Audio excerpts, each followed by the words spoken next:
Hi guys, today I'm gonna show you an easy DIY fix on your Honda oil leaks. Oil leaks is very common on all the Honda engines.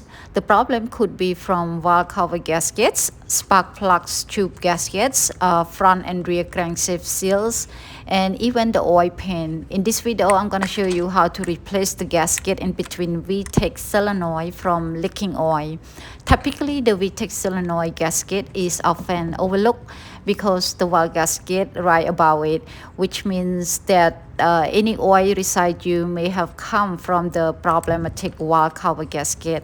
Still, the Vtec solenoid gasket is very common problem, not only for external oil leak, which are visible, but for the internal oil leaks, which only show up as a failure in the Vtec system, poor engine performance, and possibly a check engine light. Fortunately, this is an easy DIY fix. You can do this in about half an hour. And you girls can do this too. It's not a man job. Oh, I want to say thank you to my friend Hamido to show me how to do this. If you already know how to remove the bracket and connectors, you can skip those parts and get to the point. I just wanted to include the details for the beginners. I hope this video can help you as well.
soon.